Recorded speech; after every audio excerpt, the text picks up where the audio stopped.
আচ্ছা, একটা প্রশ্ন করি। নবীজির একজন কলিজার টুকরা মেয়ে ছিল, মেয়েটার নাম কি ছিল? মাশাআল্লাহ, তোমরা তো খুব ভালো জানো। নাম কি ছিল? ফাতেমা। মাশাআল্লাহ। ফাতেমার দুটি সন্তান ছিল, এক হচ্ছে হাসান আর এক হচ্ছে। ফাতেমার একজন স্বামী ছিল, স্বামীর নাম কি ছিল? দেখছেন কত অ্যাক্টিভ শ্রোতা আমার। মাশাআল্লাহ। আমি নিয়ত করেছি, যেহেতু আজকের মূল উদ্যোক্তা হচ্ছে একজন নারী, তো আজকে আমরা একজন নারীর জীবন থেকে কথা বলবো তার মানে এটা নয় যে শুধু নারীদের ওয়াজ, এটা তা নয়, বরং ফাতেমার জীবনীতেও আমাদের জন্য শিক্ষা আছে না নাই? মাশাআল্লাহ। নবীজির একজন মেয়ের দ্বারাই বংশ চলেছে, বংশের ধারাবাহিকতা চলেছে। মেয়েটার নাম ছিল ফাতেমা। ফাতেমার মায়ের নাম কি ছিল? খাদিজা। বলেন, নাম ছিল কি? ইসলামে সর্বপ্রথম নারী যে ইসলাম ধর্ম গ্রহণ করেছিল তার নাম কি ছিল? খাদিজাতুল কুবরা রাদিয়াল্লাহু তাআলা আনহা। মাশাআল্লাহ। আচ্ছা বলেন তো, ফাতেমার সম্মানটা কম ছিল না বেশি ছিল?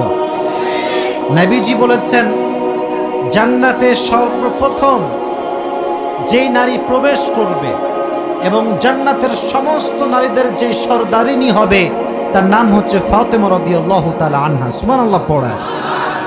নবীজি বলেছেন, যে ফাতেমাকে কষ্ট দেয় সে আমাকে কষ্ট দেয়, যে ফাতেমাকে ভালোবাসে সে যেন আমি নবীকেই ভালোবাসে। সুবহানাল্লাহ পড়ে। এটা হচ্ছে ফাতেমা রাদিয়াল্লাহু তাআলা আনহা। ওনার নাম ছিল ফাতেমা আস-সিদ্দিকা, আবার তাহেরা, আবার আছে জুহরা। এক এক জায়গায় একটা উপাধি এসেছে, তবে ফাতেমার সম্মানকে আকাশচুম্বী সম্মান করে দিয়েছে একজন। জবান খুলে বলেন তিনি কে? এবার আসেন, ফাতেমা রাদিয়াল্লাহু তাআলা আনহা যখন বিয়ে করেছিলেন, তার বিয়ের হাদিস। এই যুবকেরা, এই তো কথা এইটা ছিল না, কথা তো এইটা ছিল না। তুমি চুপচাপ থাকবা একটু গ্যাপে, কেউ কাউকে ধাক্কা দিও না। এখানে জায়গা খুবই কম, কারণ স্বামীরা খুবই কম জায়গায় আছে। আচ্ছা বলেন, ফাতেমার স্বামীর নাম কি ছিল? বলেন না, নাম কি ছিল? আলী রাদিয়াল্লাহু তাআলা আনহু।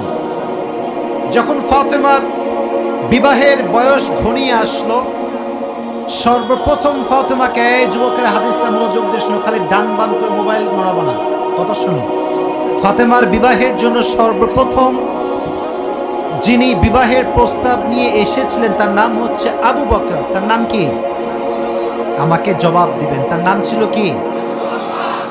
ইয়া রাসূলুল্লাহ, আমি আপনার মেয়েকে বিয়ে করতে চাই, আপনার পারমিশন আছে কিনা? নবীজি যখন প্রস্তাব পেয়েছেন একদম সাইলেন্ট, চুপচাপ, কোনো জবাব দেন নাই। আবু বকর বের হয়ে গিয়েছে। সেকেন্ড টাইম যিনি এসেছেন তার নাম হচ্ছে ওমরে ফারুক রাদিয়াল্লাহু তাআলা আনহু। নাম শুনেছেন সবাই? ইয়া রাসূলুল্লাহ, আমি আপনার মেয়েকে বিয়ে করতে চাই, আপনার পারমিশন হবে? নবীজি চুপচাপ, কোনো জবাব দেন নাই। তো দুইজন সাহাবী বুঝে গিয়েছে নবীজি তো চুপচাপ, প্রপোজালটা কি অ্যাকসেপ্ট হয়েছে না রিজেক্ট হয়ে গিয়েছে? রিজেক্ট হয়ে গিয়েছে, বের হয়ে আসছে। বাহিরে আরো আছে দুইজন সাহাবী। বলো কয়জন সাহাবী?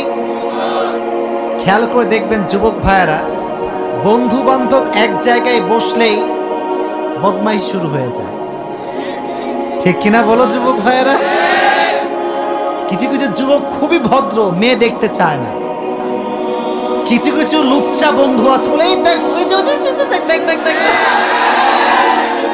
নিজে ভালো থাকতে চাইলেও বন্ধুরা ভালো থাকতে দেয় না, ঠিক না? তো সাহাবা একরাম দুষ্টামি করতেন। বন্ধুত্বের মাঝে দুষ্টামি না হলে বন্ধুত্ব জমে না। তো ওনারা বন্ধুত্বর মাঝে দুষ্টামি করতেন, কিন্তু হারাম কোনো কথা বলতেন না। যা বলতেন সুন্নাহ অনুযায়ী বলতেন। সুবহানাল্লাহ। তো খেয়াল করেন, এদিকে আমার চোখে চোখ। তো যখন দুইজন সাহাবী রিজেক্ট হয়ে গিয়েছে বিয়ের ক্ষেত্রে, তারা বের হয়ে আসছে যে আমাদের বিয়ে হবে না, আমরা রিজেক্ট। বাহিরে আছে আরো দুইজন সাহাবী, এক হচ্ছে আব্দুর রহমান বিন আউফ, আর এক হচ্ছে আলী রাদিয়াল্লাহু তাআলা আনহু। তো আব্দুর রহমান বিন আউফ বলছে, আলী, আবু বকর রিজেক্ট হয়ে গিয়েছে, ওমর রিজেক্ট হয়ে গিয়েছে, আমার বিশ্বাস আলী যদি বিবাহের প্রস্তাব নিয়ে যায় নবী তার প্রস্তাবকে কখনো ফিরে দিতে পারবে না। সুবহানাল্লাহ পড়লেন না? এবার আলী রাদিয়াল্লাহু তাআলা আনহু বলছে, আমার কাছে টাকা নাই, পয়সা নাই, গাড়ি নাই, বাড়ি নাই। নবী তো আমার সঙ্গে তার মেয়ের বিয়ে দিবে না, কারণ আমার কাছে কোনো ঘর নাই, বাড়ি নাই। আব্দুর রহমান বিন আওফ বলছে, আগে যাও তো, এটা ট্রাই দিয়ে আসো, চান্স নিয়ে আসো, দেখো কি হয়। তো আলী রাদিয়াল্লাহু তাআলা আনহু এসেছেন। এই ছাতাওয়ালা ভাইরা, হোয়াট ইজ দিস? আওয়াজ কেন? আওয়াজ হবে না প্লিজ। তাকবীর দেন, লিল্লাহি তাকবীর। আল কোরআনের আলো। আমি ট্রাই করছি ন্যাচারালি কিছু বলার জন্য, কারণ দেখেন আপনারা যদি ডিস্টার্ব করেন এটা ওয়াজ থেকে যাবে ইউটিউবে। যদি আপনাদের সাউন্ডটা শ্রোতাকে কষ্ট দেয়, তারা বলবে নওগাঁর মানুষ অভদ্র মানুষ, একে সহ্য করা যাবে? আমরা চুপচাপ থাকবো, জাস্ট আমি যখন প্রশ্ন করব তখন জবাব দিবেন, ঠিক আছে ইনশাআল্লাহ? তো আলী রাদিয়াল্লাহু তাআলা আনহু আসছে বিবাহের প্রস্তাব নিয়ে। তো জামাই হওয়ার প্রস্তাব যদি কোনো বাবার কাছে মেয়ে যায় বা ছেলেরা যায়, এটা লজ্জা ভেতরে আছে না নাই? তো আলীর ভিতরে লজ্জা কাজ করছে, আরে আমি কেমনে বলবো নবীর মেয়েকে বিয়ে করতে চাই। তো যখন আসছে লজ্জায় কাছে আসে না, একবার ডানে একবার বামে এদিক এদিক করতেছে। তো নবীজিকে আগেই আল্লাহ তাআলা জিবরাইলের মাধ্যমে ওহী পাঠিয়েছেন, নবী হে, আজকে আপনার কাছে আলী রাদিয়াল্লাহু তাআলা আনহু জামাই হওয়ার প্রস্তাব নিয়ে আসবে। সুবহানাল্লাহ পড়ে। তো নবী বলছেন, আলী তুমি আজকে কেন এসেছো? তো আলী বলতে চায় না, বলছে নবী এমনি ঘুরতে আসছি, কোনো কাজ কাম নাই, এমনি ঘুরতেছি আর কি। তো নবী বলছে, আলী আমি কিন্তু জানি তুমি কেন এসেছো। বলছে কেন নবী, আপনি বলেন। বলছে আজকে তুমি আমার জামাই হওয়ার প্রস্তাব নিয়ে এসেছো। সুবহানাল্লাহ। তো নবীজি আগের দুইবার ছিলেন চুপচাপ, আগে ছিলেন কি চাপ? আরো জোরে। কিন্তু নবী এবার একটা কথা বললেন। নবী বললেন, আলী ইনশাআল্লাহ। তো আলী আবার ইনশাআল্লাহর অর্থ বোঝে না, যে ইনশাআল্লাহ মানে আবার কি হবে এখানে। তো উনি ভাবছে আমারটাও মনে হয় রিজেক্ট হয়ে গিয়েছে, বের হয়ে আসছে। তা আব্দুর রহমান বিন আওফ দূরে দূরে আছে, আয় হ্যাঁ আমি তো পরামর্শ দিয়ে পাঠাইছিলাম, রিজেক্ট যদি হয়ে যায় কপালে দুঃখ আছে না নাই? তো বলছে, আলী কি হয়েছে তোমার, বিয়ে কি হবে না কি হবে না? তো আলী বলছে, আমিও রিজেক্ট খাইছি, আমার বিয়ে হবে না। তো বলছে নবী কি বলেছে আগে তাই বলো। বলছে নবী বলেছে ইনশাআল্লাহ। তো আলী রাদিয়াল্লাহু তাআলা আনহুর এই কথা শুনে আব্দুর রহমান বিন আওফ বলছে, তোমার বিয়ে অর্ধেক হয়ে গিয়েছে মনে করো। সুবহানাল্লাহ পড়ে। আচ্ছা বলেন তো প্রিয় ভাইয়েরা, ফাতেমার মতো চরিত্রবান নারী কি আমাদের এই বর্তমান বাংলাদেশে পাওয়া যাবে? আসতে বললেন কেন? পাওয়া যাবে? আলীর মতো এরকম জামাই, মুত্তাকি জামাই আল্লাহর জমিনে কাউকে পাওয়া যাবে? আজকালকার তো বোরকা পড়লো বিশ্বাস করা বড় দায় হয়ে যায়। আপনি দেখবেন আজকাল যারা টিকটক করে তাদের ৮০% হচ্ছে বোরকাওয়ালি নারীরা টিকটক করে।